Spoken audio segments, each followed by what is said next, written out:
Boa noite a todos vocês. Boa noite a quem está lá embaixo. Nós sabemos que hoje, nesse dia especial, né, estamos muitos aqui. Sejam todos bem-vindos. Bem-vindos especialmente os que estão conosco pela primeira vez, os que retornam depois de algum tempo. Esse dia que assinala uma data para a gente tão querida, é muito alegre para nós todos estarmos aqui em conjunto, em comunhão. A gente lembra sempre daquele salmo, né, que nos fala como é bom os irmãos estarem reunidos em unidade. É isso que a gente busca aqui. Essa busca vai ser incessante até a gente atingir como resultado a unidade. Então, hoje, nesse dia, não deve ser mais novidade para ninguém. Aliás, até porque se vocês olhassem esse retrato tão belo de Padre Pio que nos foi doado em algum tempo para frente, ele vai ser oferecido em leilão para que a gente possa reunir recursos para que a nossa nova sede possa subir. E olhando assim, fez alguma coisa relativa a Padre Pio. Então, para aqueles que porventura não saibam, hoje, no dia 25 de maio, se completariam 122 anos de vida física de Padre Pio, se ele estivesse encarnado conosco. Ele nasceu em 25 de maio de 1887, já há bastante tempo, e a gente, sempre que essa data passa perto, a gente celebra. E esse ano, que tem sido um ano de coincidências, ela veio exatamente numa segunda-feira, coincidindo com o nosso encontro aqui. Ano passado, eu me lembro que caiu num domingo, né? Cai sempre no dia anterior, nós falamos na segunda, e hoje nós temos aqui um bom motivo para estarmos mais intensamente ligados na espiritualidade do que normalmente estejamos. Eu tenho 2 avisos para dar. É isso, Cláudio? Vamos falar Mendes, depois a gente volta com Mendes. As pessoas que se inscreveram e são participantes do nosso encontro em Mendes, e o tempo ele voa, urge e ruge, né? Ele tem essas 3 características muito claras. Eu me lembro da gente estar comentando aqui, ainda faltam 2 meses ainda para chegar a Mendes, né? É a próxima semana. Então, aqueles que se inscreveram, por favor, lá embaixo, peguem a ficha de registro do seu quarto para poder sim. Essa ficha que a gente preenche quando vai a qualquer hotel, elas estão lá à disposição com o Leslie, tá? E nós temos 2 coisas só para assinalar para vocês aqui. Uma irmã nossa, com muito boa vontade, pintou quadros de Padre Pio. O Padre Pio está aqui? Esse, mas aquele que está pintado lá embaixo, né? E também com os Ruchot de Elohim, os sopros de Elohim, que isso nos está doando para casa, e estão disponíveis tanto os quadros de Padre Pio, quanto esses Ruchot de Elohim, os sopros de Elohim, para que quem comprar estará auxiliando aqui o nosso trabalho. Atrás vocês têm a descrição do que seja o sopro e das vocalizações de meditação. Então, eu quero agradecer. Está muito bem feito o trabalho. É difícil fazer essas letras aqui, vocês não sabem como. Ainda mais pintura, né? Então, muito bem. E eu queria chamar o aniversariante de ontem.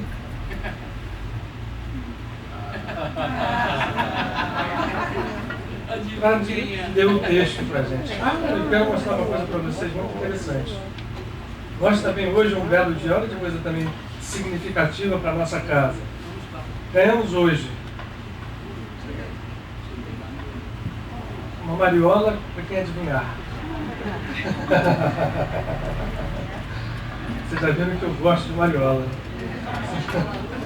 Mariola do Lula, isso denuncia, nos denuncia. Esse aqui é o nosso amado, um dos nossos amados mestres que compartilham aqui nessa casa. E com tanta significação espiritual, quem nos acompanha todo o tempo inteiro, é Jalaluddin Rumi, um dos mestres sufis que nós não tínhamos aqui, nenhum ícone, e hoje ganhamos de presente. Eu quero agradecer a irmã que nos trouxe essa bela dádiva. Ele vai ficar aqui, em breve vai estar num lugar,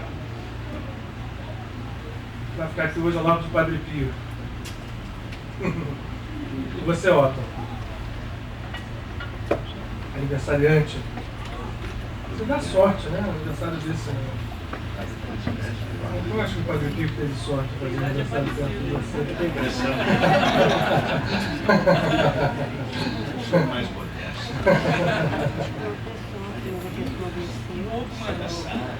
Da Rita, você era aí perto.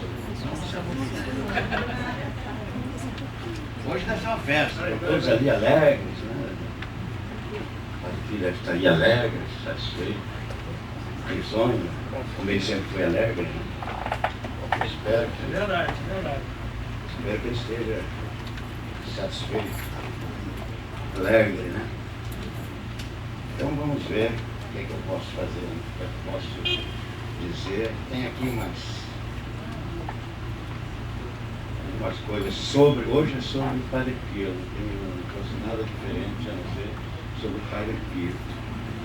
Porque como era Padre Pio, então vamos lá, Padre Pio. O que ele disse e o que disseram dele. Vamos ver. O que ele disse e o que disseram. Mas antes, eu li outro dia, aliás, não li há muito tempo, uma historinha, e por acaso saiu no Globo ontem. Eu tinha certeza que essa historinha é Padre Pio inteiro. É o pensamento do Padre Pio, a ideologia do Padre Pio, a inteligência espiritual do Padre Pio. Vou tentar ler essa historinha. O Luiz até botou os óculos para me ajudar aqui, para soprar, ele fica de ponto. Em teatro tem ponto, né? Quando você está errando, cara, aí o Luiz fica assim. Para ser justo, esse ponto quase nunca é utilizado. Sopra aqui uma coisinha para mim. Eu ainda faço assim, hein, Luiz? Hein?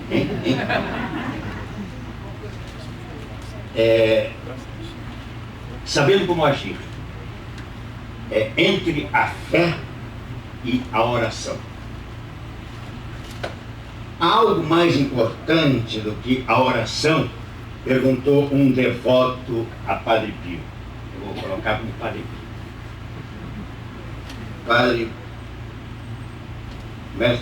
O padre pediu ao discípulo que fosse até um arbusto próximo e cortasse um ramo. A árvore continua viva? Perguntou o Padre Pio. Tão viva como antes.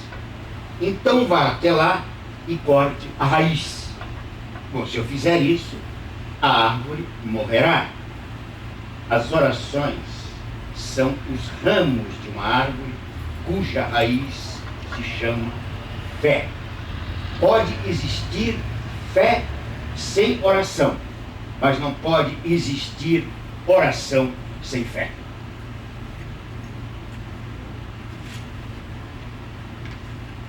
Isso.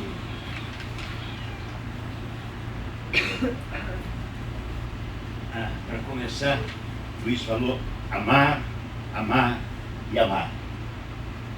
Então eu digo dele: para quem ama, o céu e a terra unem-se.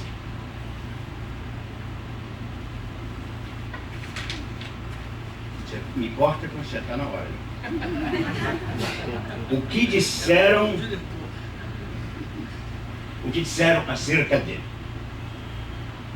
A parteira Grazia Fonichelli, imediatamente depois do parto, disse à mãe Peppa: Giuseppa, o bebê nasceu envolvido num véu branco. Isso é bom sinal. Ele será grande e afortunado. O que ele disse? Disse a uma filha espiritual: Padre, vós sois todo de todos. E ele disse: não, eu sou todo de cada um. Benamino Gigli, o famoso tenor, disse: encontrei-me muitas vezes frente aos mais poderosos do mundo, monarcas, reinantes, presidentes de nações, ditadores, magnatas da indústria, os homens mais célebres e mais ilustres da terra. Cantei para eles em salões dourados, em praças imensas, apinhadas de gente. Mas nunca experimentei a emoção profunda e consciente que me invade sempre que estou na presença de Padre Pio a um canto da horta do seu convento. Giovanni Gigliozzi, escritor e jornalista da RAI. O Padre Pio é demasiado grande para um mundo tão pequeno. O que ele disse. Certo dia, um fiel que lhe confiava: padre, eu quero ser... Uma filha que disse: padre, eu quero ser santa. Respondeu sorrindo: está bem, minha filha, mas olha que vais ter uma vida de cão. Padre, disse-lhe o homem, se morreres antes de mim, arrasta-me até o paraíso pelos cabelos. Respondeu o Padre Pio: os teus cabelos parecem bastante escassos. Receio que terei que te puxar pelo pescoço. O que disseram dele? João Paulo II. A missa era para ele a fonte e o cume, o eixo e o centro de toda a sua vida e da sua obra. Está esta íntima e amorosa participação no sacrifício do Cristo para o Padre Pio, origem da dedicação e da disponibilidade frente às almas, sobretudo frente àquelas que estão presas nos laços do pecado e nas angústias da miséria humana. 22 de novembro de 1959, o padre estava a celebrar um casamento. No momento culminante da função, o esposo, dominado pela emoção, não conseguia dizer sim do rito. O Padre Pio espera um pouco, procura ajudá-lo com um sorriso, mas depois, vendo que todas as tentativas eram inúteis, explode.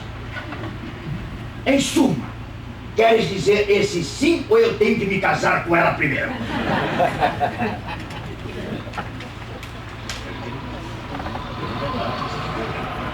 Olha, eu tirei isso de livro.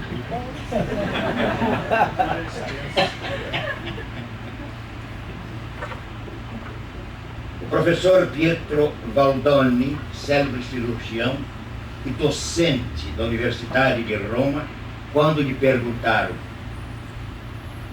quem dizei vós, os cientistas, que é Padre Pio? Respondeu: uma criatura que não come, não dorme, vive da sagrada comunhão, derrama uma chávena de sangue por dia, tem febres que ultrapassam 48 graus centígrados.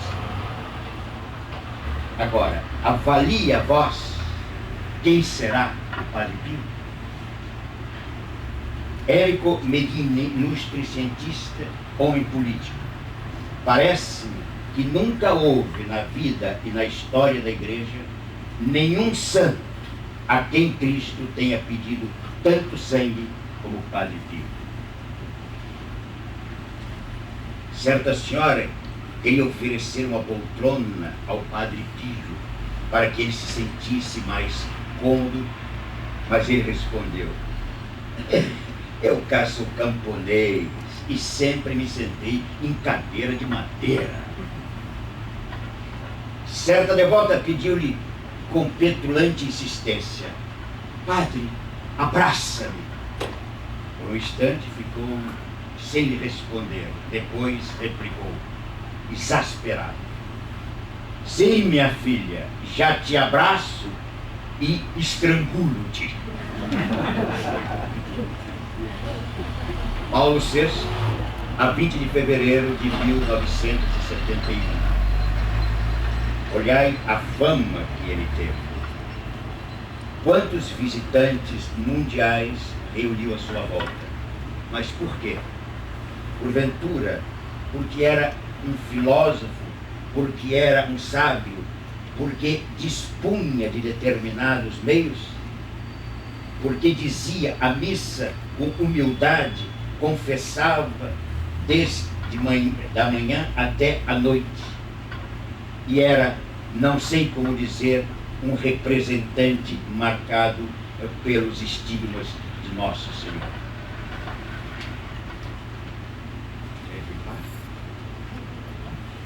Hein? Não entra. Eu só queria um engraçadinho. Esses são bons. Esse é o último. Não. Se eu botei, não deixei. Aqui. É o seguinte. Padre Constantino era pouco surdo que usava um aparelho acústico. Padre Pio perguntou-lhe: agora, ouves melhor? Onde está o aparelho? Está aqui, respondeu o Padre Constantino, mostrando-lhe. E se o tirasse? Perguntou o padre. Oh, se eu deixo de ouvir, replicou o confrade.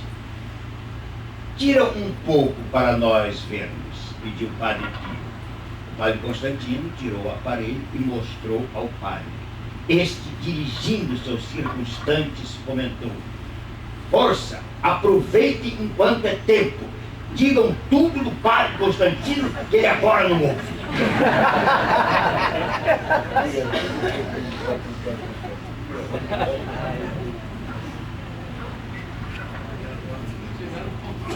Nem tiraram o meu ponto.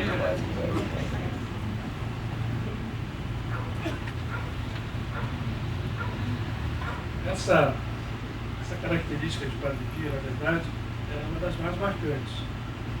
Apesar de... Tá bom. Será que estão ouvindo aí? Tá ok? Tá baixo. Tá baixo? Bom, apesar da gente olhar, depois de tantos anos, a gente olha uma imagem e a gente vê um retrato, a gente não pode perceber que por trás de imagens há seres humanos. E havia ali um ser humano bastante humano, e nós somos humanos, e mostrando uma coisa muito importante com essa humanidade toda, né?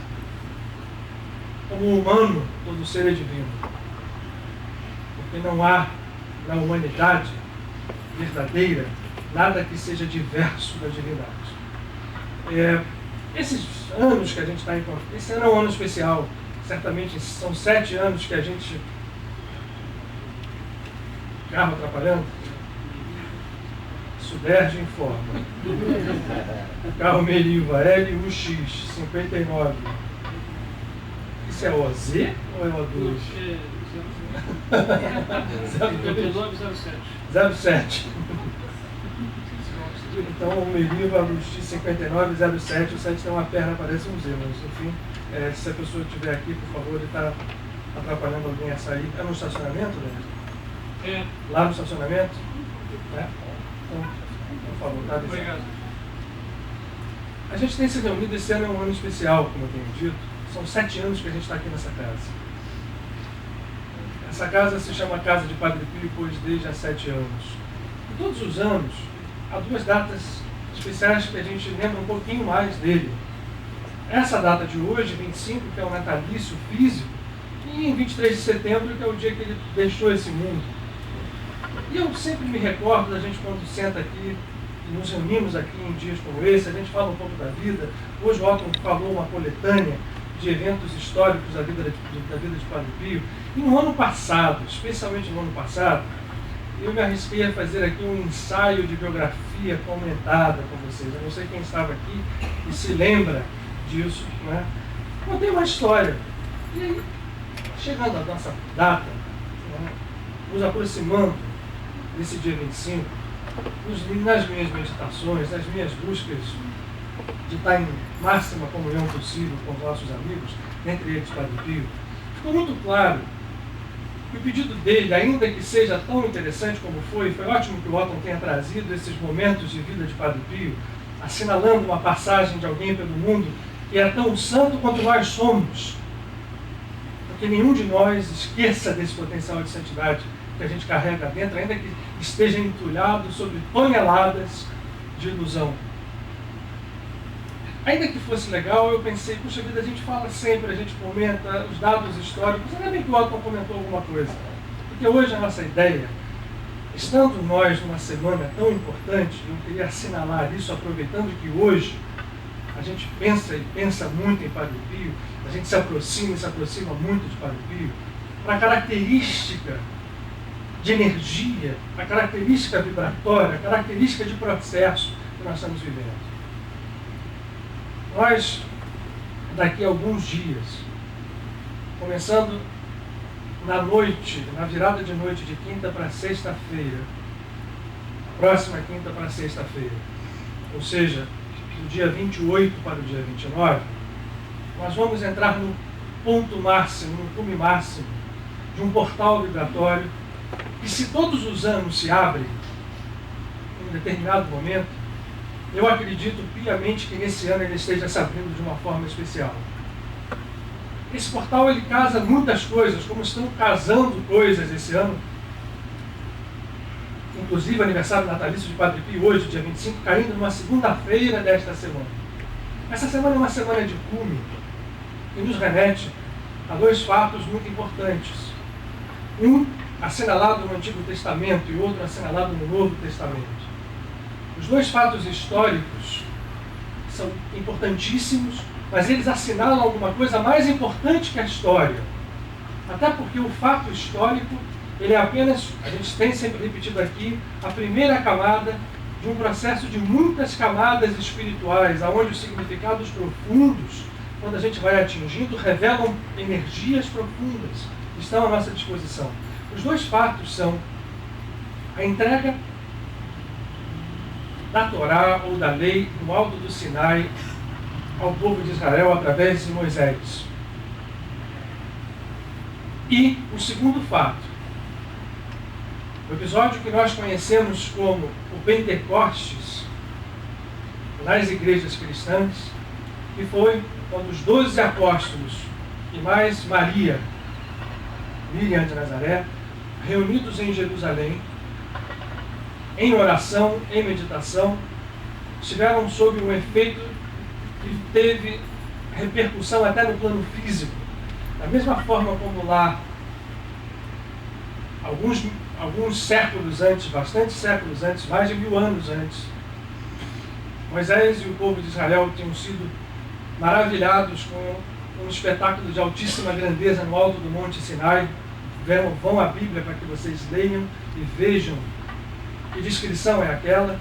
O outro fato, reunindo menos pessoas, 12 mais 1, se dá com um efeito físico, que são as línguas de fogo que descem sobre os apóstolos de Cristo e que nós conhecemos como a descida do Espírito Santo. Esses fenômenos que a religião, o nosso grande problema, certamente é, né, e isso tem tudo a ver com o que a gente vai conversar hoje sobre o Padre Pio aqui. O nosso grande problema é sempre estar enclausurados pelas aparências religiosas, pelas aparentes diversidades que as religiões nos mostram. Nós perdemos esses fios de conexão e muitos de nós sequer sabem que esses eventos se relacionam à mesma energia, à mesma condição energética que ano a ano se repete, para que todos nós, seres que habitamos esse planeta, possamos nos disponibilizar a ela, ganhar com ela, realizar transformações com ela na nossa vida e, a partir da nossa vida, certamente fazer transformações no mundo. Hoje não é também segredo para ninguém que a conexão vai a graus muito mais profundos do que nós imaginamos. A ciência lida com processos que mostram isso na prática. Já se torna até cansativo a gente repetir aqui, não é? Que estruturas matemáticas que deram origem ao que nós conhecemos como as holografias mostram que as coisas se interpenetram em escalas. A teoria da complexidade, a teoria chamada antiga teoria do caos, mostra que tudo se interpenetra em escalas complexas, mas absolutamente conectadas e reunidas, nunca separadas. Ora, esse evento é um evento clássico disso. Essa festa que no judaísmo se chama Shavuot, que é a festa das semanas, e também é conhecida como Pentecostes. Shavuot literalmente significam semanas. Ela marca a contagem de 49 dias a partir da Páscoa. Ora, 49 dias de purificação, porque 49 dias depois desta Páscoa, que para aquele evento histórico foi a saída do Egito, e a abertura do Mar Vermelho, a entrada no deserto, e a ida até o pé do Monte Sinai, onde se manifestou algo de grandioso para a humanidade inteira, esse processo todo distanciou-se no tempo em 49 dias. O 50º dia é o dia que marca isso. Vamos lá para o cristianismo. Ora, quando Cristo, em Jesus de Nazaré, expressa na plenitude e na beleza todo aquele processo que nós conhecemos historicamente, mas não damos valor, nem reconhecemos o que está envolvido nisso. Não simplesmente um sofrimento. Nós vamos falar isso hoje de Padre Pio. Ninguém pensa que Padre Pio ficou 50 anos chagado só para mostrar que podia se fazer isso. Olha, isso é tão absurdo pensar assim e superficializar esses processos. É tão absurdo que isso não leva a nada. Vocês querem a prova? Como não leva a nada? Há um ano atrás, um jornalista italiano lançou um livro de altíssima repercussão que diz o seguinte: ora, depois de grandes pesquisas, eu descobri que Padre Pio comprava ácido na farmácia e passava nas suas chagas por 50 anos. Isso foi veiculado na imprensa, isso gerou descrença, incredulidade, dúvida, para mostrar que os fatos superficiais, quais sejam eles, por mais impressionantes que sejam eles, não são eles que nos guiam aos processos mais verdadeiros. Padre Pio não ficou chagado para mostrar para as pessoas que aquilo era um evento sobrenatural, e era. Um belíssimo parênteses aqui. Mas não era a importância disso.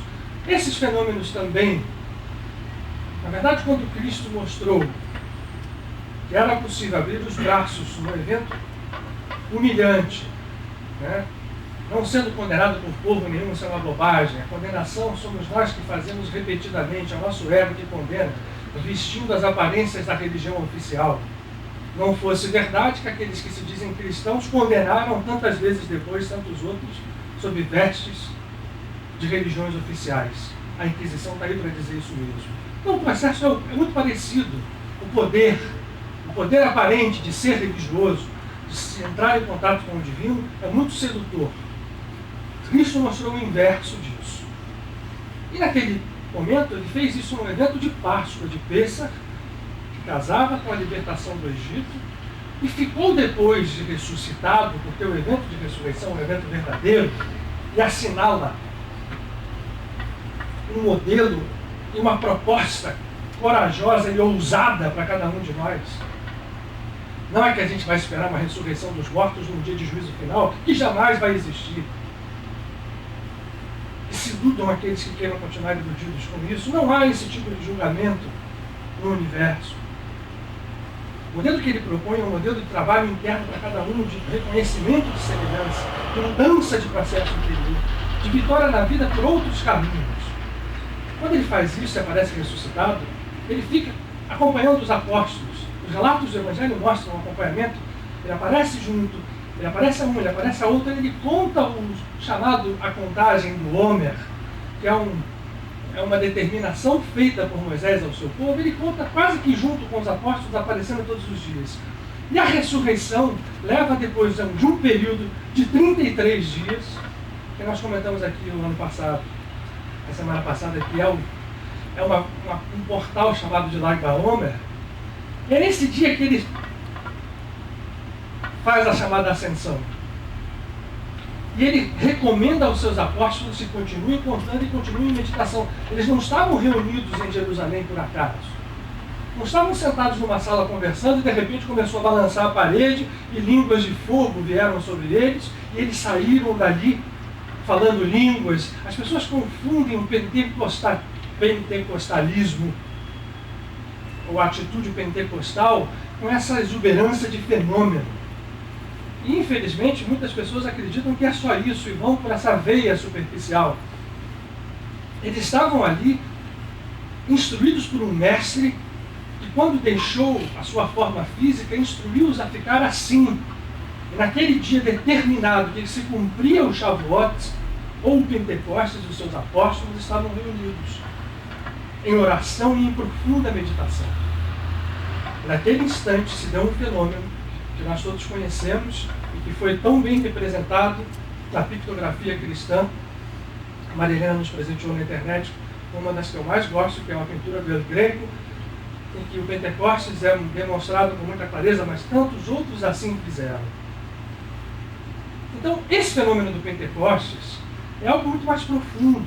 Os apóstolos não saíram dali transformados, falando línguas, só porque neles despertou o que a gente chama de mediunidade dentro do Espiritismo. Isso também aconteceu.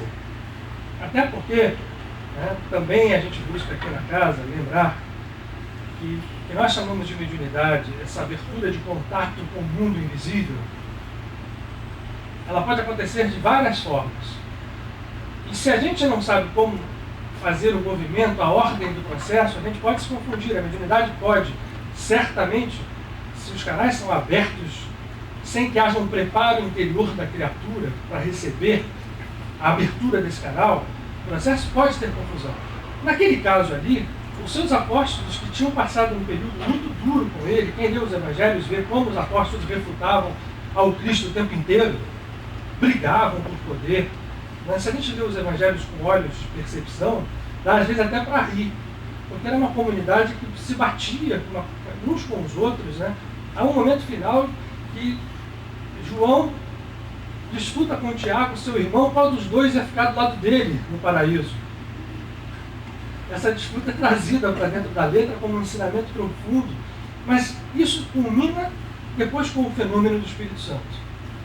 Ora, esse fenômeno, pois, está à disposição de cada um de nós, para que ele ocorra efetivamente em cada um de nós. Por que a gente esse ano, quando não vimos, porque foi verdade que a gente não viu, isso tudo foi trazido pelos nossos amigos espirituais,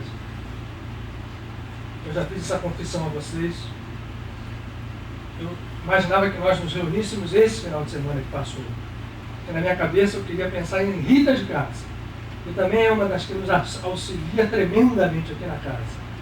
E aí, quando contactamos Mendes, a Cláudia está aqui de testemunho, ele disse, não tem jeito. Não tem esse fim de semana, não tem chance. Mas tem um outro próximo, vocês querem? Aí eu pensei, tá bom, vamos fazer no próximo. Dia 30 é dia de Joana d'Arc. Joana d'Arc também tem uma vibração forte conosco aqui. Ok. Olha, juro, nem me dei conta. Quando eu fui olhar nos calendários, eu fiquei meio sem respiração e percebi, gente, tem alguma coisa passando aqui diferente do que nós estamos imaginando. E o contato com esse tipo de percepção me levou a procurar um contato para que nós pudéssemos estar reunidos em Mendes, e vamos estar. Mas o que eu queria dizer hoje aqui era o seguinte, que não importa se a gente vai estar ou não vai estar fisicamente lá. Quem não estiver, lembre de procurar estar conectado de alguma forma aonde estiver com essa vibração. Não perca esse portal, essa oportunidade que se abre para poder receber de uma forma. E aí, hoje, falando de Padre Pio, o que a gente vai buscar fazer, entender de que Espírito Santo estamos falando. Bom, Padre Pio foi uma figura muito interessante. Quando a gente fala dele a 40 anos de distância da sua desencarnação, a gente vai pensar sempre, até quando a gente conta, né, as histórias, a gente percebe que coisa interessante, a tendência da gente fazer com os santos é colocar, né, cada vez eles mais distanciados de figuras humanas, e isso dificulta muito o nosso próprio caminho de busca de santidade. Paulo Pio era o primeiro a dizer as coisas com todas as letras, ele era o primeiro a se confessar para os seus... É normal na Igreja Católica que você tenha alguém que seja um tutor, um confessor, como eles chamam, a quem você se dirige nas suas dúvidas. E esses escritos de Padre Pio são todos hoje compilados, categorizados. E se a gente vai olhar, quando ele se confessava, ele dizia tudo aquilo que nós certamente, às vezes, até não gostamos de dizer de nós mesmos. As dúvidas, as dores, os sofrimentos. Que processo foi esse? Por que de repente, lá no século XX, no início do século XX, na Igreja Católica, aparece uma figura como essa? Nessa distância de 40 anos, isso é muito possível, né? Essa é uma brincadeira que está ficando meio chata, mas a gente faz. Aqui na casa a gente pode fazer ela. A ideia da casa é exatamente isso. Ela chama Padre Pio não porque a gente quer ser católicos. Não que a gente precise de autorização do bispo, né, Maicon? Que passou um dia aqui, alguém perguntou para você se o bispo tinha autorizado a gente a usar o nome de Padre Pio na casa. Às vezes, quando a gente recebe alguns e-mails bravos, né, de alguém exorcizando, não pode usar o nome. A gente não escolheu esse nome por isso, e a gente olhando de longe, essa pergunta quando a gente faz, eu acho que ela tem que ir mais fundo. Aquele 1918, que foi quando o Padre Pio recebeu as chaves, era um momento muito conturbado no mundo, muito conturbado fisicamente, e ao mesmo tempo espiritualmente, uma preparação de uma grande revolução. Eu melhor direi, o lançamento de uma grande revolução espiritual, cujos frutos estão começando a dar hoje. Só que joio e trigo juntos. É preciso que a gente saiba, joio e trigo quem seja. Ora, lá naquele 1918, a Igreja Católica estava tomada, cercada, por um processo muito complexo dentro dela mesma. Ela havia sido, no século passado a esse, no século XIX, encurralada pela ciência, de uma forma quase que avassaladora, a ciência materialista. Havia surgido, como no Ocidente, esse parênteses é muito importante, como um auxiliar da religião, o trabalho de Allan Kardec abrindo no Espiritismo, através, melhor dizendo, do Espiritismo, a luz de que a espiritualidade era algo maior do que as religiões. E não só Kardec, à volta dele muitos outros. A gente vai falar de Elizabeth Blavatsky, a gente vai falar de Annie Besant, a gente vai falar de todos os teosofistas, nós vamos falar de todos aqueles que vieram do Oriente, trazendo uma espiritualidade profunda, a partir de Sri Ramakrishna, de toda aquela, nós conhecemos hoje como a linha de gurus da Self-Realization Fellowship, que são Mahavatar, a partir de Mahavatar Babaji, né? E todos os gurus que em sequência nos trouxeram para Mahansa Yogananda. Isso veio como um auxílio. Aí a Igreja Católica ficou tocada só por um veio de espiritualidade em meio à sua grande estrutura material. A Cúria romana tinha um poder enorme, mas estava cercada. Cercada, inclusive, reagindo de uma forma não espiritual. Para vocês terem uma ideia, em 1870, o Papa Pio VII publicou uma bula decretando simplesmente que o Papa, quando se pronunciava como bispo e como vigário de Cristo, era infalível. Olha, isto é uma reação de desespero a processos que estão sendo mexidos. O veio era a presença de Maria, que sustentava a espiritualidade da Igreja Católica e sustentou pelo século XIX inteiro, aparecendo pontualmente a vários médicos ao longo do século XIX. Há muitas, não são só aquelas que nós conhecemos, né? lá em Paris, na Rue de Bac, né? Não há só a aparição a Lourdes, depois a Fátima. Mas, fora disso, nós temos um outro tipo de movimento dentro da Igreja Católica que vai surgir com o Padre Pio. O Padre Pio, quando aparece, ele aparece surpreendendo a própria Igreja. E tudo aquilo que se fez à volta dele dentro da Igreja nos mostra isso. Ninguém foi, depois que recebeu as chagas, e que demonstrava aquela clarividência, todos os fenômenos de percepção espiritual que acompanhavam o Padre Pio, que a gente poderia chamar na linguagem espírita de uma mediunidade em altíssimo grau. Mas aí, Padre Pio, a gente sempre brinca, se você vai olhar os escritos, apesar dele ser, né? Aliás, hoje a Adelaide está me contando uma história muito, muito gostosa também. Testemunho próprio de alguém, um parente, me parece o avô de um amigo pessoal dela, que tinha até um bilhete, e viu o Padre Pio passar um pêndulo em cima de um retrato, o avô do Bruno, para olhar uma pessoa se estava desencarnada ou não. Então o Padre Pio usava de tudo isso, da grande mediunidade que ele tinha, mas ao mesmo tempo, quando alguém vinha de um centro espírita, ele ficava bravo. Ele não gostava de espírita, sai daqui. E, às vezes a própria mediunidade dele, dentro do confessionário, quando ele percebia alguém que você está metido com o espiritismo, vai se purificar primeiro e vai se... Aí vamos defendê-lo. O que se chamava de espiritismo naquele momento, na Itália, apesar do trabalho gigantesco do Kardec, de mostrar que o espiritismo não tem nada a ver com o fenômeno simplesmente, a maioria absoluta das pessoas que se diziam espíritas eram aquelas que faziam correio com o mundo invisível, como qualquer um pode fazer, por dinheiro, por interesse. Então essa era a visão que o Padre Pio tinha. Mas nele surgiu aquilo. E pior, ou melhor, surgiram as chagas. Ora, quem vai ler os escritos de Padre Pio vê o quanto isso o perturbou, o quanto ele sofreu em não querer isso. E ao mesmo tempo as reações absurdas que começaram a haver dentro da Igreja Católica, essa de agora é simplesmente o coroar de um movimento que lá no comecinho começou a perturbar o número de médicos, o número de padres, o número e de incompreensões que o Padre Pio viveu a vida toda, cercado de toda forma, logicamente que por gente que o adorava, e principalmente o povo, mas cercado de uma visão, mas para mostrar o quê? O que aquilo mostrava?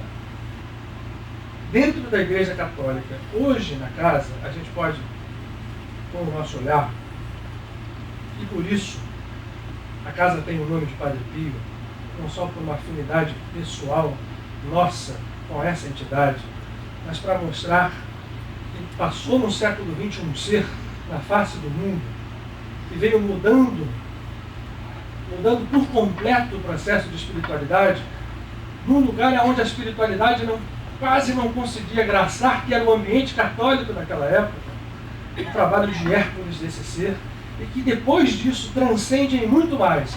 Há também em Padre Pio vários níveis de entendimento da sua passagem pelo mundo. É um herói dentro da Igreja Católica, sabe por quê? Porque ele revive, vocês viram aqui o Otton lendo passagens dele, ele revive algo que na Igreja Católica estava muito esquecido. A oração com fé. Não era a oração ritual e superficial de se levantar um dia e rezar metade de um terço, um rosário, ou rezar um terço. Você sabe que o terço é o terço do rosário. Já é para economizar o tempo. Então, as pessoas que estão, para não ler o terço inteiro, já ia só o rosário inteiro, ia no terço, e aquilo era dito com uma velocidade absoluta, as palavras voavam sem sentido nenhum. E mais ou menos isso era a espiritualidade que a Igreja, infelizmente, naquele momento, estava professando. O Padre Pio veio para mostrar o inverso desse movimento. Veio para mostrar o poder que havia, a comunhão com o divino e o poder que a oração tinha, ainda que enclausurado dentro da sistemática do catolicismo. E foi como que uma prisão para ele o tempo inteiro. Mas ele resistiu bravamente a isso, e a definição que ele dá a ele mesmo, ela é o exemplo claro dessa história. Quando se perguntava para ele quem ele era, e ficavam insistindo muito, ele dizia assim: eu sou só um frade que reza. Eu não sou mais nada disso. E aí mostrou o seguinte: como é que ele mostra esse poder? poder verdadeiro da oração verdadeira e da comunhão verdadeira com o divino. Vejam aonde ele vai avançando. Né? Façam uma imagem mental. Alguém que é obrigado a atravessar um deserto, ele carregando ele mesmo nas costas as suas mochilas com todo o peso. E a pouca água que tem, ele tivesse que levar até o final. Isso faz mais ou menos uma ideia, uma imagem do que seja Padre Pio quando encarnou dentro do ambiente que encarnou. Levando essa mochila nas costas para mostrar alguma coisa importante a quem estava tentando atravessar o deserto com ele. Ora, esse processo de comunhão com o divino, com a oração, a prova disso foi o seguinte: logo que essa história das chagas começou a aparecer, logo que as dúvidas começaram a pipocar, vieram as primeiras ordens de Roma. Clausura. Não pode fazer missa no público, tem que fazer a missa dentro do convento. Não pode fazer isso. Essas coisas ora afrouxavam, ora ficavam mais apertadas, dependendo. Por exemplo, ele pegou alguns papas. E por incrível que pareça, o Papa Pio XII, que é um papa bastante questionado em relação ao Papa João XXIII, deu uma liberdade maior a Padre Pio do que o próprio João XXIII, que fez um outro tipo de movimento. Mas vejam o que é você ouvir o que se fala, né? Eu não posso atribuir a outra coisa. João XXIII, que estava num movimento tão profundo de fazer tanta coisa pela Igreja Católica, não deu atenção à realidade de Padre Pio. Pior, deve ter dado atenção a fofocas e a intrigas sobre Padre Pio.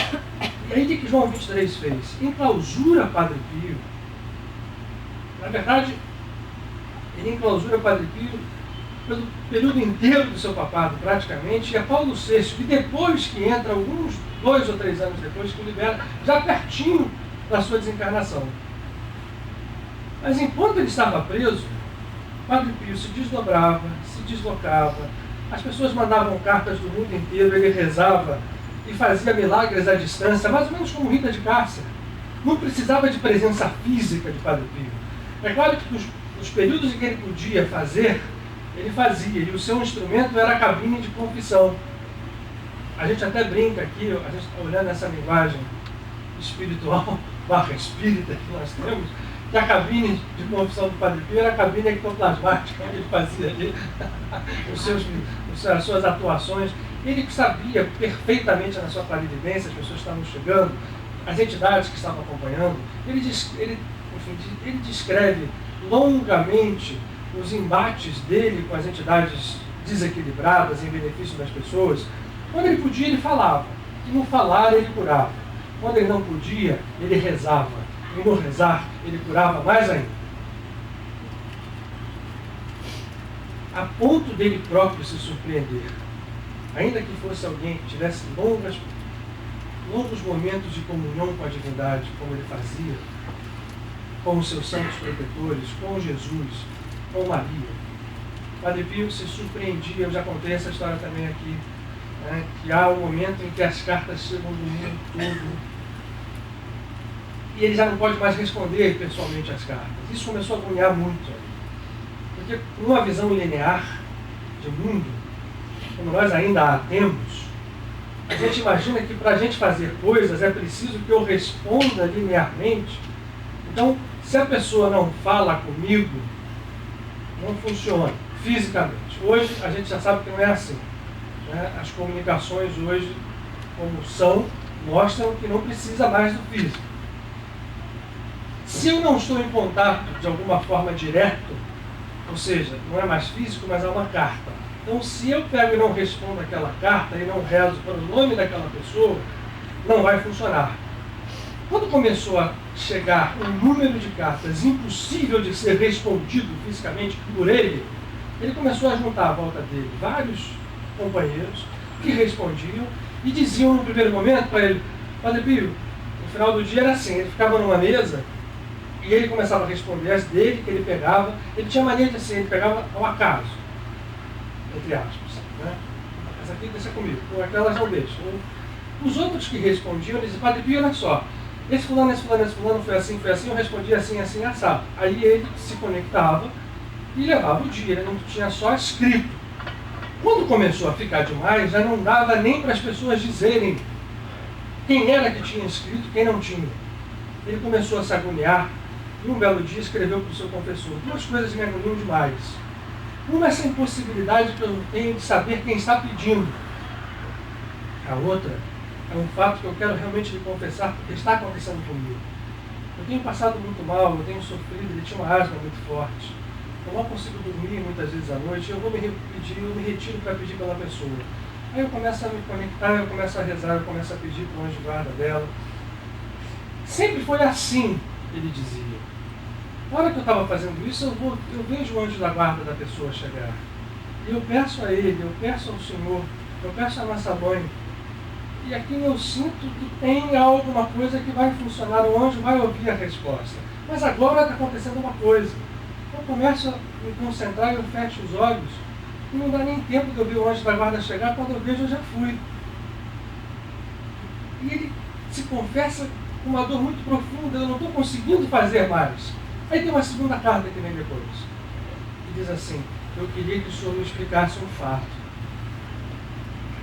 Essas preces que eu tenho dormido antes de ver o anjo da guarda, elas estão sendo respondidas mais do que aquelas que eu peço para o anjo da guarda em pessoa. Esse fato se dá mais ou menos quando o Padre Pio ele desencarna em 1968. Estamos falando desse fato lá para o início da década de 60. Aí o Padre Pio começa a perceber uma coisa. Dentro daquela cadeia de conceitos que ainda o cristianismo católico ainda enclausurava, ele começou a perceber coisas mais profundas de Deus. Ou seja, de que o nosso ser é mais do que a nossa palavra, apesar de ser a nossa palavra. E essa palavra, quando ela é expressa fisicamente, ela tem sim um sentido, um significado, e ele sabia muito bem, mas há um momento em que a gente transcende e que o processo ganha uma amplitude muito maior, não que ele desabilite a palavra física, mas abre novas portas, não só de percepção, como de trabalho. Então o Padre Pio ajudou, literalmente, em vida física, nós estamos falando de depois da desencarnação, mas em vida física, literalmente, há milhões de pessoas, sem tirar o pé de San Giovanni Rotondo fisicamente, desde o dia em que ele chegou a San Giovanni, que se resumia naquela época a uma igrejinha que não é maior do que essa sala, eu acho que é menor, e um convento. Quando ele deixou o corpo físico, ele tinha deixado um hospital que ainda hoje, depois, cresceu ainda mais, mas que surgiu de uma obra que ele sabia que queria fazer alguma coisa fisicamente e fez um movimento, fez aquilo surgir, mas não tirou o pé fisicamente de lá, e uma boa parte dos seus anos, nem ver os seus fiéis ele viu. Quando ele aparecia na janela, para dar aquela série de balançada de lenço para as pessoas, todo mundo ficava ali esperando, isso se conta em dedos, esses eventos. Não era todas as semanas, não eram todos os dias. Agora, ele estava em conexão absoluta. E o que é essa conexão absoluta? O que ele começou a ver entre aquelas duas cartas? Era isso que eu queria hoje, no final do nosso encontro, falar, porque tem a ver com Pentecostes. Tem a ver com os movimentos que a gente modelando, a gente pode fazer. Porque o que ele fez foi feito por outros mestres em outras denominações religiosas da mesma forma. Ora, se a gente vai olhar a vida de Padre Pio, tirando a roupagem católica, e pegar a vida do Paramahansa Yogananda, tirando a roupagem externa da selfie, parece a mesma coisa? Não parece não, é a mesma coisa. Se a gente vai pegar o Chico Xavier e tira a roupagem espírita, a gente tem alguma coisa parecida. Se a gente pega o Lev de Lubavitch para falar de alguém do século XX e tira a roupagem judaica, Ué, mas de que nós estamos falando? Essa semente, esse hino, essa essência, ela está à disposição de cada um de nós a qualquer momento e a qualquer tempo, e é isso que a gente precisa estar desperto para fazer. E aí, o bom é, se eu começo direito, se eu vou lá na essência lá no fundo, eu não preciso abandonar os meus terços, se é o terço que me conecta. Eu não preciso abandonar o meu Pai Nosso, se o Pai Nosso me conecta, ou o meu Ana Percor, se é o meu Ana Percor que me conecta, ou se é um mantra de tara vermelha, ou se é uma técnica zazen de meditação. Eu não preciso abandonar. Mas para que eu não abandone e que isso funcione como deve funcionar da melhor forma possível, é preciso que a gente reconheça essa essência. E aí eu queria mostrar para vocês um testemunho de que Padre Pio reconheceu essa essência. Sabe como?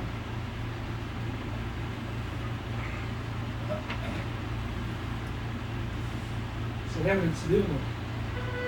Eu já não sei quem me deu, não estou achando que foi você, não foi não, a cara da Beth não foi. Eu não sei se eu comprei esse livro é um livro italiano, chama-se 365 giorni, 5 giorni com Padre Pio.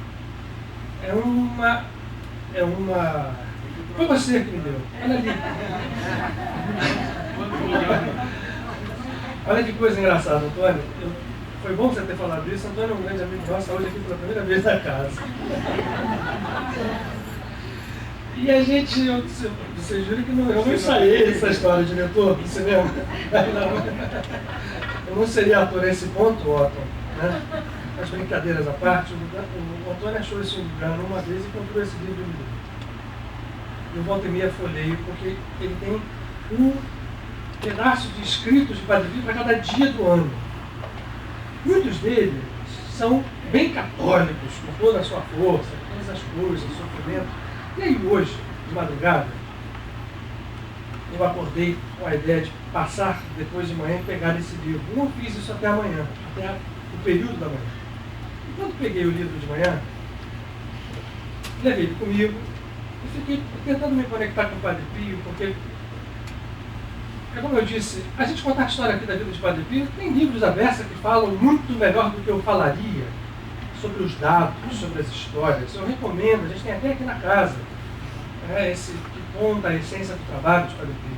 E que a gente pode comentar ou fazer uma vivência que sirva para as pessoas, para nós todos, eu incluindo dentro, de um entendimento do porquê que Padre Pio movimenta tantas forças para estar em tantos lugares, inclusive numa casa como essa, que não tem nada de católica, tem o nome dele, e coitado, ele foi sempre tão combatido, e essa casa continua às vezes sendo combatida em nome dele pelos católicos, ou seja, é um negócio de maluco. Mas por que isso? Qual é a razão que nos move para poder fazer isso? E aí o Antônio está hoje até com a gente aqui. Olha que coisa interessante, você tira essa. Também não combinamos, ele diz. Então, eu sabia que era aniversário. Eu pedi muito que ele me desse a inspiração de um trecho que pudesse representar isso que eu sei que representa para a alma cósmica dele. Ele hoje é um espírito cósmico. Um espírito dessa ordem, quando se libera do corpo, por mais que a gente o configure da forma como ele foi, ele não desgosta disso, nós temos que entendê-lo como um espírito cósmico. Ele e todos esses outros que a gente mencionou aqui, e poderíamos mencionar tantos outros. Francisco de Assis, por exemplo. E eu pedia muito, falei, Padre Pio, me mostra um trecho e que fique mais claro nos seus próprios escritos essa cosmicidade da sua vida, do seu pensamento e da sua proposta para nós. Rezei muito, lá no meio do trabalho, o livro estava na pasta, uma hora eu senti muito que era ali a hora, eu puxei e abri. Eu vou confessar. Primeiro eu fiz uma coisa, eu fui lá no dia 25 de maio, era o dia do aniversário, então vamos economizar aqui a coisa, vamos lá no dia 25, pode ser que seja uma coisa, não gostei do que estava escrito ali, quer dizer, não é que eu não tenha gostado, eu gostei muito, mas em função de hoje. Aí fiz isso que eu disse para vocês. E veio o dia 24 de junho. Quem tem boa memória aqui, São João Batista. Nascimento de São João Batista. Isso.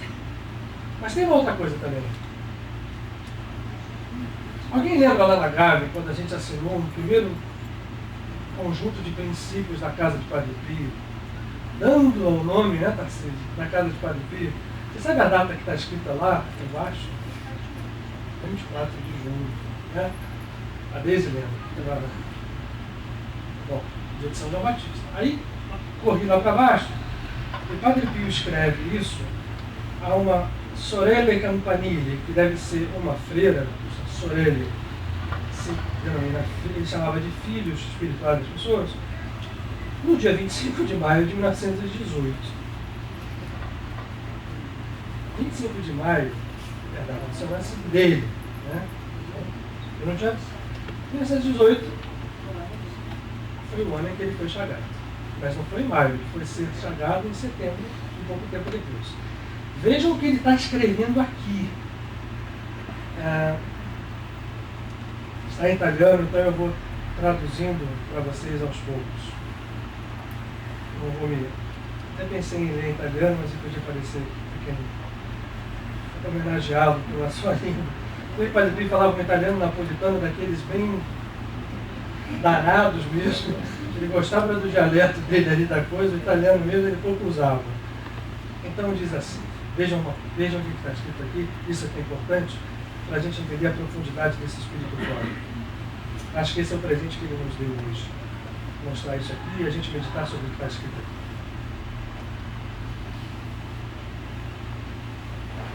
Aquelas contrações e aquelas dilatações que se sucedem uma a outra e que você sente como um cume altíssimo do espírito dentro de você, nascem, minha irmã, do amor. Nasce do amor que empurra ou impulsiona e do amor que atrai ao mesmo tempo. Então, vive em calma, viva em calma. E esse mesmo avizinhar-se e tomar o teu espírito por inteiro dos sentimentos vários e aqueles, dos vários sentimentos, que não completam o processo da elogia, sentimentos vários que nos causam uma sensação porque ainda não temos a integração com o objeto do nosso amor. Isso causa um martírio interno profundo que faz como que um espasmo da alma. Mas, ao mesmo tempo, esse espasmo nos faz suportar em paz tudo o que acontece e podermos dizer, como um real profeta, em paz, as amarguras se dissolvem pela doçura do amor. Em paz ou na paz. Então, expande a sua alma em direção ao eterno, esse eterno sol. E não tema os seus raios cheios de fogo e de calor sagrado. Se expande mais, eu digo, minha filha diletíssima, filha do meu coração, faz com que a tua alma vá avante, à frente daquele sol de infinita beleza. E você, que tanto roga e tanto pede por essa integração, vai sentir, no momento certo, o casulo se abrir e a prisão, que a linda borboleta que a sua alma está, ser aberta e você se libertar. Aí a gente entende o seguinte: um ser dessa natureza ele tem que sentir isso porque ele se movimenta em função disso. Olha só as comparações que ele usa aqui. Essas contrações, essas expansões, da alma são realmente os movimentos que a gente percebe em todo tipo de manifestação de ligação do espírito com o espírito. Alguém certamente já ouviu falar das contrações e das expansões que Brahma se dispõe, através de todos os seres, a fazer com os universos. Alguém aqui certamente já ouviu falar que na árvore da vida, a contração de Gevurah e a expansão de Hesed se equilibram pela beleza. E essa é a palavra que ele usa, de Tiferet, que é o sol, a quem nós devemos nos dirigir. E aí, um detalhe muito interessante, sem medo do fogo que aquece, porque quando a gente se dirige a essa natureza verdadeira, esse sol que é o próprio Criador, isso se faz lá dentro. Por isso o Padre Pio diz: contrai e expande, não teme a expansão final, porque essa expansão final é em direção a um sol, e aí já não tem mais nenhuma queimadura, nem nenhum abrasamento por esse sol, nem pelos raios desse sol. Como a dizer, você e esses raios se tornam uma coisa só. E isso feito a partir do estado de paz interior, faz com que a prisão que guarda aquela borboleta como um casulo se desfaça. Ora, a gente pode interpretar isso de várias formas. A metáfora da borboleta do casulo se usa para muitas coisas. Nós tivemos a libertação de algumas pessoas aqui próximas há pouco tempo. A gente pode olhar assim: uma libertação de alguém que está preso ao vaso físico. Mas há outros graus de libertação também, Suárez, Emanuel. Há outros graus de libertação que nós também podemos experimentar, independentemente do caminho aonde nós estivermos na encarnação física. Padre Pio já estava experimentando isso num momento em que ele mal sabia. Veja a beleza da entidade de Padre Pio, e ao mesmo tempo que a beleza dele, ela nos remonta e nos remete à beleza que nós temos dentro de nós, por detrás dessa coisa toda que a gente carrega. Porque o que a gente carrega ainda é isso, né? A gente faz isso aqui, a gente coloca Padre Pio no altar, a gente come flores, a gente escreve, a gente canta, a gente louva. Isso tudo é muito lindo e jamais deveria deixar de ser feito. Mas e o modelo? Um modelo simples, como ele está dizendo aqui: contrai e expande, se atira de cara nesse sol. Ao momento que o casulo abre e aí a borboleta voa, você está liberto e pronto. Naquele momento ele não sabia que alguns meses depois ele estaria submetido a um momento dramático na sua vida que se estendeu pelos próximos 50 anos. Mas lendo isso aqui, ainda que ele não soubesse, ainda que ele não se achasse, que logo depois que aconteceu, ele começou a pedir, pelo amor de Deus, ele ia para a ponta do crucifixo, onde ele recebeu os estigmas, e dizia: não faz isso comigo, tira esses caras, as pessoas não estão acreditando, eu não quero isso, eu não sou. Ele andou muito tempo, antes de eu não poder nem mais tocar nas feridas, com uma luva, essa luvinha que a gente vê nas imagens. Mas ele não sabia o quanto ele estava preparado. Mas o Espírito dele sabia. Então, nós não sabemos, eu não diria assim, o quanto nós estamos preparados. Porque seria mentira, nós não estamos ainda. A frase melhor seria dizer: nós não sabemos que é possível que nós nos preparemos. E a preparação custa menos do que parece. Na verdade, ela está sintetizada aqui em 3 frases. Se atira nesse sol. Até você descobrir que esse sol está lá dentro de você. O que é se atirar? Uma base de paz. Aí a gente se remete ao Sermão da Montanha. Alguém falou: bem-aventurados os pacificadores. Então, a paz passa a ser um trabalho que transborda de nós para fora de nós. Se você está dentro dessa paz, e essa paz significa, para estar em paz, a gente precisa de algumas coisas. Uma compaixão extremamente ativa. Compaixão não é piedade, pieguismo, pena.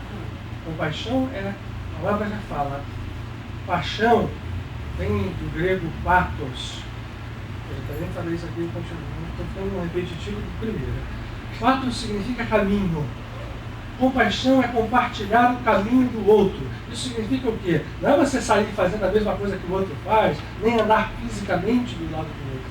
Compartilhar o caminho do outro é você, por semelhança, perceber o outro, e ao perceber o outro, você deixa de julgá-lo, você deixa de condená-lo, você deixa de ter mágoa, deixa de ter raiva, deixa de ter ódio, deixa de ter dúvida, deixa de ter medo. Isso é compaixão. Ora, se alguém se movimenta em compaixão, e a compaixão nos leva, por natural, caminho ao amor, que é o ápice dessa compaixão, aparece uma coisa chamada paz, lá dentro. Aparece uma coisa chamada alegria, lá dentro. E essa paz e essa alegria começam a fazer algo que a gente acha que não. A gente acha não, eu diria o seguinte, a gente tem certeza que não existe, a gente precisa inverter a certeza. Milagre. Milagres existem quando a gente faz esse caminho simples de movimentar essas forças sem esperá-los. Porque o erro do milagre é você prefigurar o milagre, entender o tamanho do milagre, se assustar com esse tamanho do milagre porque entendeu errado, ficar com medo e recuar. Ainda que você peça intensamente por esse milagre, você não está o fazendo da forma viva, da forma correta.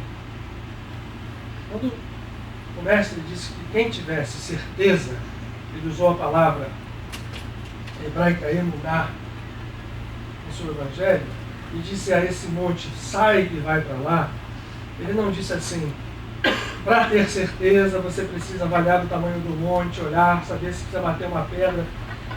Nós não estamos falando nesse nível, nós estamos falando dessa contração, dessa expansão cósmica do ser, que nos leva à paz e que nos leva, portanto, ao milagre. Ora, eu queria agradecer muito a Padre Pio de ter passado esse pequeno texto para a gente. E queria que nós, nessa proximidade de Pentecostes, ainda que a gente não esteja fisicamente juntos, todos nós, que a gente faça essa mobilização. E quem puder fazer isso, o Pentecostes não é uma festa, a alegria que transborda desse momento, ela é decorrente de um estado interno. E ela não é somente superficial, ela nasce de uma raiz muito profunda dentro de nós.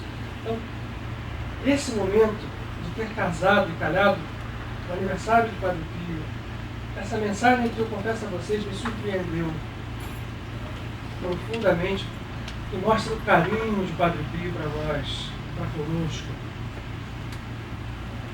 Carinho e dedicação absolutas, não para ser um guia louvado da casa, para um espírito cósmico.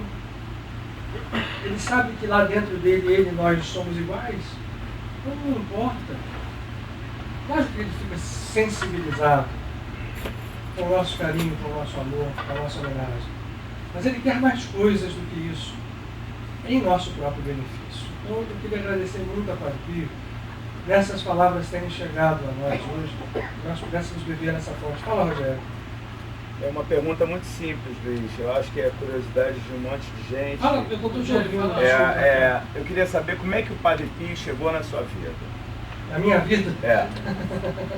Qual foi o Para quem não está episódio? aqui, o Rogério está fazendo uma pergunta, como é que o Padre Pio chegou na minha vida? Jura que você quer mesmo? Vocês acham que olha, já são 9 horas e 15 minutos, a gente está chegando perto do fim.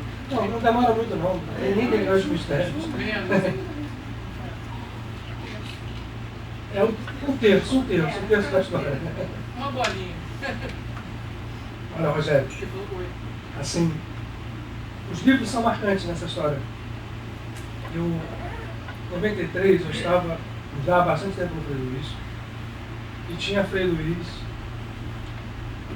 com Francisco de Assis, como alguém que tinha sido fundamental na minha vida, e eu te confesso que eu não sabia nem quem era o Padre Pio. Ali, em um determinado dia, um companheiro lá da casa, Frei Luís, que ainda está encarnado, está bastante velhinho ele, o Salvatore Odiano, que era um dos nossos italianos lá da casa, e veio com um livro em italiano, escrito sobre a vida de Padre Pio, que tinha um retrato dele, desses coloridos que a gente hoje conhece, na capa. Ele me deu o livro, eu já estava ativo lá dentro do Frei Luís, eu ganhava muitos livros de presente, então esses livros chegavam, os livros do Salvador eu olhava sempre com muito carinho, ele me deu livros maravilhosos, que me ensinaram demais ao longo da vida. Eu agradeço sempre a ele, porque ele me deu acesso a uma biblioteca muito interessante. Esse livro eu confesso que eu olhei, que legal, abri, aí tinha uma dedicatória lá dentro, eu fechei naquela coisa de falar e levei para casa e pus esse livro numa estante. E não li. Folhei lá, tal, acho interessante, italiano, gosto da língua. Não li. Isso era 93. Em 95 eu saí do Frei Luís. Fiquei um tempo, até 97, até quando a gente começava as reuniões da Gávea. As pessoas em volta. E naquela época eu tinha assim estava muito marcado em mim uma resistência absoluta a criar qualquer instituição. Eu acho que uma instituição, ela tem necessidade de existir no plano físico, mas ela nos remete, e eu sabia que o nosso passado espiritual dentro das instituições não era dos melhores, né? Muitos de nós fomos, durante a Inquisição, membros ativos daquela história toda da Igreja Católica, muitos de nós em outras encarnações ainda antes disso, mas enfim, as instituições pelas quais passamos não foram experiências felizes. Então eu saí do Frei Luís naquele momento e falei, olha, eu não vou mais fazer na minha vida instituição nenhuma. Mas as coisas começaram a acontecer, as pessoas começaram a se juntar, começou a crescer, a demanda das pessoas, se organizar, dizer, tá bom, então vamos criar os princípios e vamos pensar numa instituição que nasça sem ser instituição. A gente tem que fazer um princípio e isso é a alma da coisa, o resto do corpo tem que vir depois, não pode ser o inverso. Nem o corpo pode mandar na alma, a alma também não pode se separar do corpo, quer dizer, isso já não é mais texto, viu? Vocês me provocam, por isso eu pedi autorização. Aí, quando a gente assinou esse princípio, era o tal dia 24 de junho, se eu não me engano, de 1999. O Estatuto do Teu Mas o Estatuto já é caro de Padre Pio. 99, 24 de junho, nós nos reunimos, assinamos um conjunto de princípios. E lá quem vai ler, vai ver que a gente lista uma série de mentores. E se vocês olharem nesse papel, o Padre Pio deve ser o penúltimo ou último da lista. E por que o nome dele está lá? Até hoje eu não sei. Porque o evento que apareceu depois, que deu o nome da casa de Padre Pio, foi posterior a essa entrada do nome Padre Pio ali. Realmente eu não sei, não me lembro de estar ali listando o Padre Pio entre os nomes. Aí um belo dia em casa, nós começamos a fazer assim, mas tem que dar um nome, tem que dar um nome, tem que dar um nome, não tem nome. E passamos algum tempo, eu estava dormindo, veio um sonho, e quem eu vejo nesse sonho? Padre Pio. Ele chegando perto de mim, olhando, diz assim, nós temos muito que conversar e trabalhar, meu filho. Ele botava a mão e eu acordava do sonho. Esse sonho se repetiu uma segunda vez, e nessa segunda vez eu acordo com um barulho. Eu falei, caraca, que isso? Acordei, eu saí do sonho acordado por esse barulho. Alguma coisa aconteceu na outra sala onde eu guardava os livros. Aí eu corri, né, e assim no chão tinha um livro caído dentro da estante. Aí eu pego o livro, não precisa de Mariola. Era o livro. Aí eu abro o livro, pela primeira vez eu leio a dedicatória do Salvador. Querido irmão dos Augustos, sempre muito carente Nadal, que esse livro lhe sirva e que Padre Pio possa estar sempre ao seu lado em todos os projetos e na caminhada da sua vida. Eu falei assim, já sei o nome da casa. Então, foi assim que a casa virou casa de Padre Pio. E aí, a partir daí, eu realmente, enfim, aquilo foi como que a partir daquele sonho, como se abrisse uma porta, e tantas coisas aconteceram depois de lá, né? Você já não é de última hora, você já está com a gente há tantos anos, sabe disso. E o maior trabalho de Padre Pio é deixar, ele sempre diz isso, eu não quero que seja a casa de Padre Pio, porque é uma casa de Padre Pio. Eu quero que seja uma casa de oração. Aí eu quero terminar para vocês, lembram? Esse é o nosso término, tá? Acabou, a gente vai botar. Qual a música que a gente vai botar no som? Eu seja o livro, a música de Padre Pio? Ele não gosta muito não, hein, gente? Tá bom. Oi. Você não quis dizer, mas eu me lembro que na última sessão de materialização, com essa frase que ele terminou a mensagem dele, pela voz direta, né? Ou seja, essa é uma casa de oração. É verdade. Nós tivemos a alegria de ter a presença, de estarmos começando aqui, a presença do Padre Pio através dos fenômenos de materialização, e ele dizendo que essa é uma casa de oração, uma casa de trabalho. Trabalho interno. Voz direta. Em voz direta, essa voz direta, assim, é um processo que o ser comunicante ele não se utiliza de um aparelho incorporado, não incorpora no médium e usa a minha voz ou a voz de qualquer um. A voz direta é um fenômeno conhecido desde os primórdios, tá? E por isso a grandeza do trabalho de Kardec é nos dar acesso, por isso que essa casa aqui é abençoada. A gente pode fazer isso aqui, gente. E ninguém vai nos dizer, nem chamar de... Enfim, porque o que mostra é o Espírito, o que nos mexe e movimenta é o Espírito. Na voz direta, a entidade materializa temporariamente um aparelho fonador e usa aquele aparelho fonador materializado temporariamente ali para falar. E foi assim que ele nos falou, dizendo que é uma casa de oração. O que importa é isso, uma casa de trabalho. Trabalho interno. Se a gente entrar aqui e sair igual ao que entrou, ele vai chorar. Ou se sairmos piores. Pior não tem, pior é uma palavra forte, né? Mas...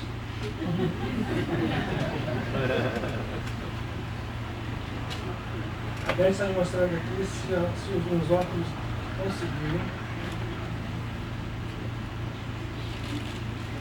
Ih, óculos, não prestou, ó. Isso é a lente. A sua lente. E você, então? Esses óculos aqui são fracos. Eles são, deixa eu ver se com o teu eu vou. E a lupa? Ah, esse aqui já melhorou. Lupa. Ah, não, já.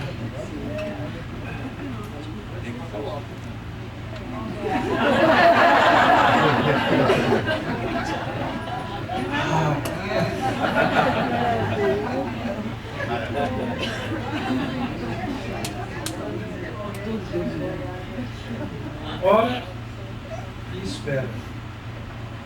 Não se agite. A agitação não nos leva a nada. Deus misericordioso certamente escutará a sua oração. Ora e espera. Mas sem agitação, exatamente o que ele disse.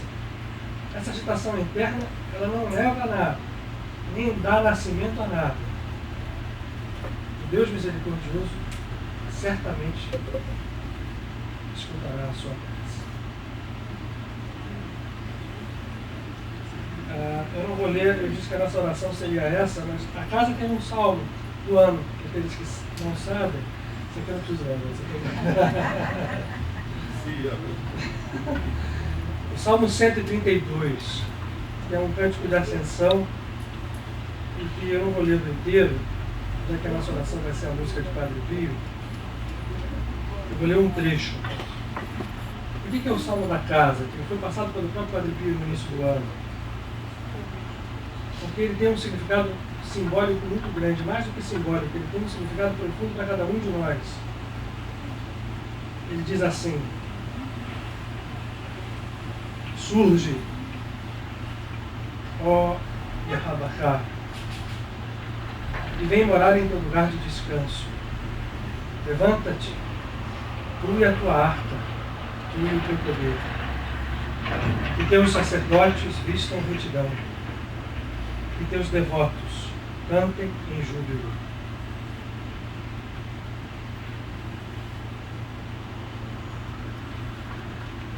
Esse significado de levantar significa: se levante dentro de nós e faça a morada definitivamente dentro dessa casa. Mas para que faça a morada na casa material, é preciso que ele tenha feito morada dentro de nós, que somos os sacerdotes. Sacerdote somos todos.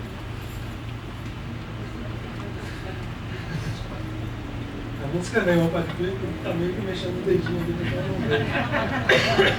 Sacerdotes somos todos nós. E esse é o júbilo que nós temos que cantar aqui. Nós temos uma casa material para fazer surgir, que precisa de trabalho de todos nós. Trabalho mesmo, cada centavo. E quando a gente briga aqui, não custa entender que as pessoas não se mobilizam pelos centavos, agora é ela. Né?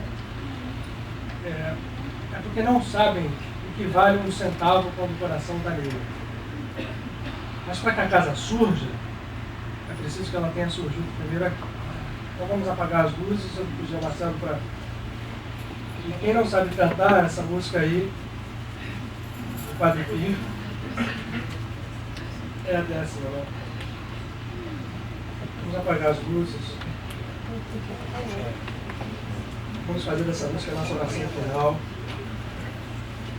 Vamos pensar que Padre Pio é um espírito cósmico que está dentro de cada um de nós. A letra é muito simples. Ela nos fala de alguém que é Ele que desce do infinito, vindo do alto das estrelas. Nós podemos dar as mãos.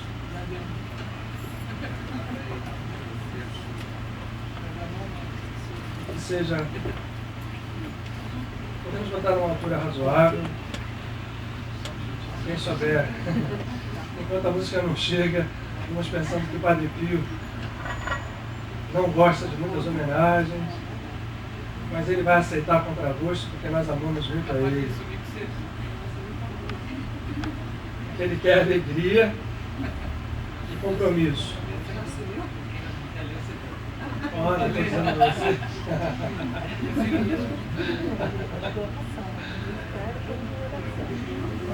É o 13.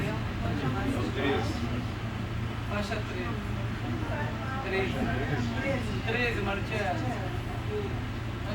Ele já ouviu, certamente. É o 13. Vamos respirar fundo. Vamos perceber aqui conosco, com os nossos parentes, com os nossos amados, com seus filhos no mundo inteiro, tocando as nossas vidas, tocando o nosso ser.